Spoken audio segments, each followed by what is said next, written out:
Assalamualaikum warahmatullahi wabarakatuh. Selamat siang anak-anak. Bertemu lagi dengan Ibu Suci pada mata pelajaran fisika kelas 10. Pada pertemuan kita kali ini melanjutkan materi sebelumnya mengenai alat-alat ukur. Kita akan membahas mengenai kesalahan pengukuran. Kenapa kita harus membahas kesalahan pengukuran? Karena ini adalah salah satu kegiatan yang bisa berakibat fatal. Nah, misalnya kita hendak mengukur luas suatu benda.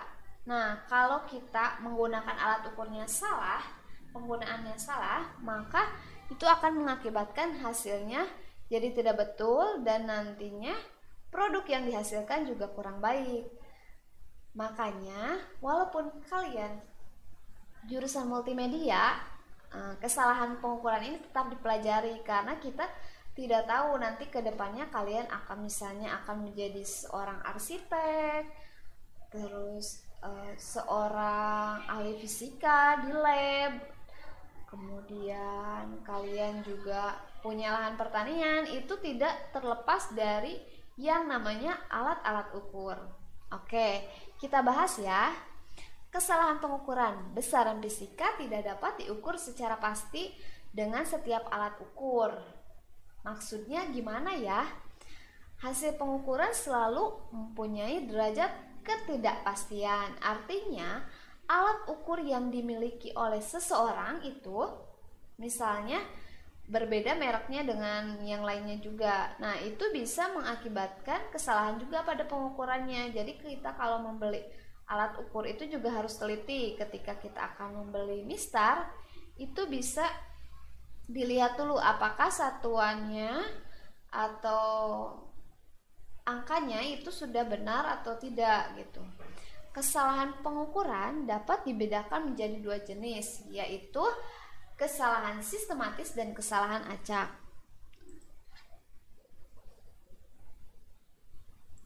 Nah, untuk kesalahan sistematis, apa yang dimaksud dengan kesalahan sistematis?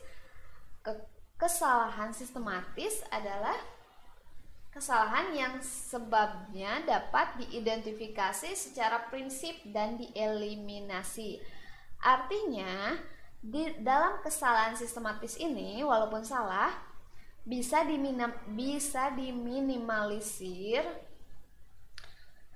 agar tidak terjadi kesalahan. Misalnya, yang pertama, sumber dari kesalahan sistematis ini adalah kesalahan alat, kesalahan pengamatan, kesalahan lingkungan, dan kesalahan teoritis. Oke. Kita bahas. Nah, untuk kesalahan alat, misalnya kita pada saat melihat skala suatu alat, itu posisi kita itu harus benar, harus tegak lurus melihatnya, jangan melenceng. Kemudian alatnya harus dikalibrasi terlebih dahulu.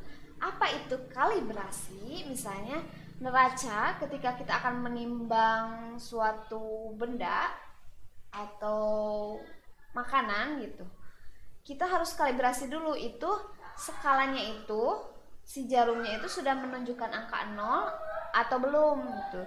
Jika tidak, nanti akan menyebabkan ketidakakuratan pada saat pengukuran. Oke, selanjutnya kesalahan pengamatan ini. Kesalahan pengamatan itu adalah kesalahan saat kita melihat benda yang diukurnya itu jadi tidak tepat dan secara pasti itu mengukurnya. Kemudian ada kesalahan lingkungan, misalnya pada saat akan mengukur suatu pH tanah, ya pH tanah itu kan bisa diukur. Misalnya kita hendak mengukurnya pH tanah pada sore hari. Nah, tapi kita melakukan pengukurannya itu mau lebih awal, mau siang hari. Jadinya tentu alat ukur itu akan menunjukkan pH pada saat siang hari. Jadi hasilnya pasti akan berbeda. Kemudian kesalahan teoritis itu yaitu kesalahan teori.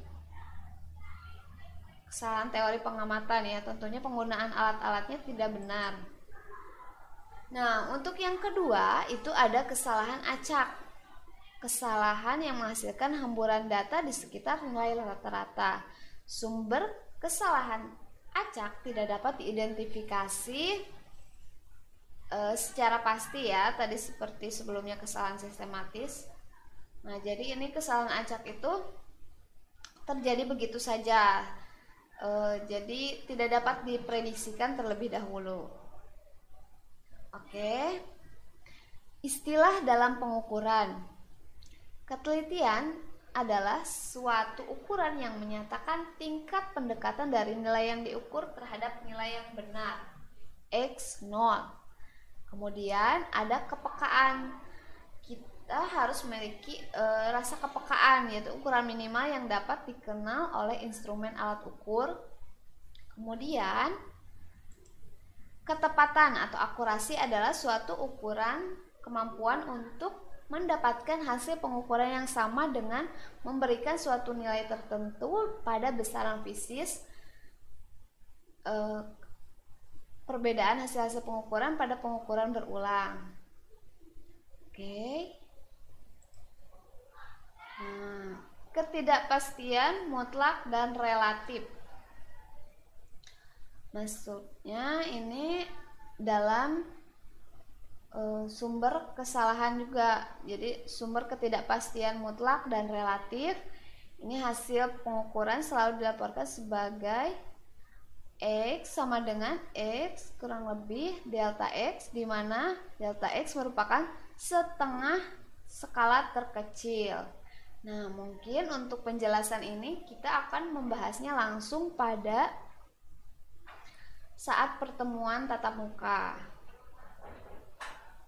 Oke.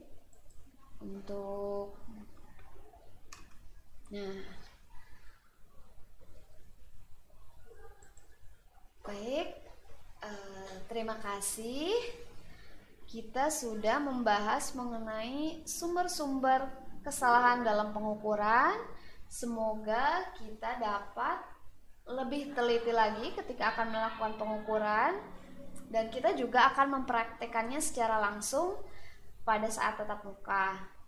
Terima kasih atas perhatiannya. Wabillahi taufiq wal hidayah. Wassalamualaikum warahmatullahi wabarakatuh.